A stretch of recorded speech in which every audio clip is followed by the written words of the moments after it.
दोस्तों, आज हम बात करने वाले हैं एक ऐसे स्कैम की जहां कंपनी के अंदर ही एक मास्टरमाइंड ने पूरा गेम सेट किया और वो भी लीगल डॉक्यूमेंट के थ्रू।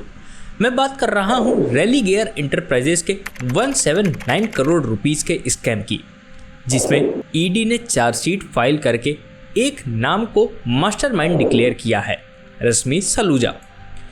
अब आप सोच रहे होंगे कि ये रेलीगेयर है क्या और इतना बड़ा स्कैम हुआ कैसे।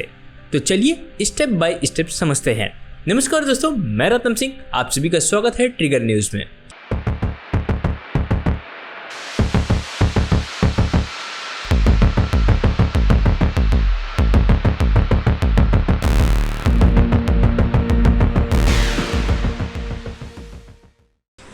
रेलीगेयर इंटरप्राइजेस एक फाइनेंशियल सर्विस कंपनी है जिसका रिलेशन बर्मन फैमिली से भी रहा है, जो डाबर ग्रुप के ओनर हैं। कंपनी के अंदर कुछ साल पहले एक पावर की लड़ाई चल रही थी। सब लोग ये ही देख रहे थे कि कंपनी का कंट्रोल किसके हाथ में आएगा। इसी बीच आती हैं रश्मि सलूजा, जो कंपनी की एग्जीक्यूटिव चेयरपर्सन थी, और ईडी के मुताबिक उन्होंने एक ऐसा प्लान बनाया जहां उन्होंने ESOP यानी एम्प्लॉय स्टॉक ऑप्शन का मिसयूज़ किया। अब ESOP होता क्या है? सिंपल भाषा में, कंपनी अपने एम्प्लॉय को शेयर्स देती है ताकि वो कंपनी की ग्रोथ में इंटरेस्टेड रहें। लेकिन यहाँ ESOP का यूज़ लॉयल्टी के लिए नहीं बल्कि पावर कंट्रोल के लिए हुआ। ईडी के चार्जशीट के हिसाब से रश्मि सलूजा ने अपनी टीम के कुछ लोगों के साथ मिलकर इल्लीगल ESOP अलॉट किए बिना प्रॉपर बोर्ड अप्रूवल के। ये सब किया गया ताकि बर्मन फैमिली को रेलीगेयर पर कंट्रोल लेने से रोका जा सके। मतलब सोचो, जब एक share holder legally company acquire करना चाहता था, तब मैनेजमेंट ने अंदर ही अंदर शेयर इशू करके अपनी साइड स्ट्रॉन्ग कर ली। ये एक कैलकुलेटेड मूव था और इसी वजह से ईडी ने उन्हें प्रिंसिपल आर्किटेक्ट ऑफ कॉन्स्पिरेसी बोला है। दोस्तों, अब बात करते हैं इन्वेस्टिगेशन की। ईडी ने अपनी चार्जशीट में क्लियरली लिखा है कि ये पूरा प्लान रश्मि सलूजा और उनके क्लोज एग्जीक्यूटिव के कोऑर्डिनेशन में हुआ। मुंबई पुलिस के इकोनॉमिक ऑफेंस विंग ने भी एक अलग केस फाइल किया, केयर हेल्थ इंश्योरेंस में सिमिलर ESOP इरेगुलेटरीज के लिए।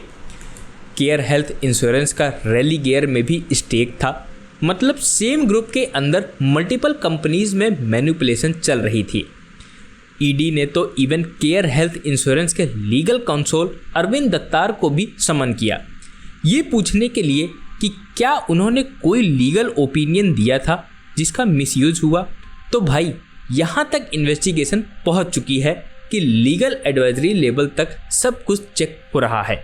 तो दोस्तों, अब ये केस सिर्फ फाइनेंशियली नहीं है, ये एक कॉर्पोरेट वॉर भी है। बर्मन फैमिली चाहती थी कि वो रेलीगेयर पर अपना कंट्रोल ले, लेकिन कथित तौर पर रश्मि सलूजा और उनके लोगों ने अपने स्टेक बढ़ाकर या फॉल्स ESOP इशू करके उनको रोकने की कोशिश की। इसका रिजल्ट ये निकला कि कंपनी के शेयर होल्डर्स और रेगुलेटरीज दोनों कंफ्यूज हो गए कि किसके पास एक्चुअल पावर है। दोस्तों, अभी के टाइम पर ईडी ने रश्मि सलूजा के खिलाफ 179 करोड़ रुपीस के स्कैम में चार्जशीट फाइल कर दी है। उन पे मनी लॉन्ड्रिंग एक्ट के तहत इन्वेस्टिगेशन चल रहा है। ईडी ने ये भी बोला कि उन्होंने अपने पोजीशन का गलत फ़ायदा उठाया और कॉर्पोरेट गवर्नेंस के प्रिंसिपल तोड़ दिए। लेकिन रश्मि सलूजा ने अपने स्टेटमेंट में सब एलिगेशंस को डिनाई किया है। उनका कहना है कि सब कुछ लीगल था और ईडी केस को गलत एंगल से देख रहा है। तो भाई, ये केस एक परफेक्ट एग्जाम्पल है कि कैसे कॉर्पोरेट बोर्ड रूम के अंदर भी स्कैम हो सकते हैं।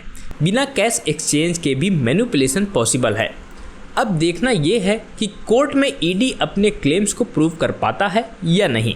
लेकिन एक बात तो पक्की है, कॉर्पोरेट स्कैम अब सिर्फ पॉलिटिशियन और बिजनेसमैन तक लिमिटेड नहीं रहे। अब कंपनी के अंदर के ही लोग कभी कभी प्लेयर्स बन जाते हैं। तो दोस्तों, आपको क्या लगता है, क्या रश्मि सलूजा ने सच में अपनी पोजीशन का मिसयूज़ किया या ये सिर्फ एक कॉर्पोरेट पावर गेम था? कमेंट करके ज़रूर बताना। मैं हूं रत्न सिंह और आप देख रहे हैं ट्रिगर न्यूज़। मिलते हैं नेक्स्ट वीडियो में एक और स्कैम एक्सपोज के साथ। तब तक के लिए स्टे अवेयर, क्योंकि स्कैम छुपा होता है हर सैनिक कंपनी के अंदर। जय हिंद, जय भारत।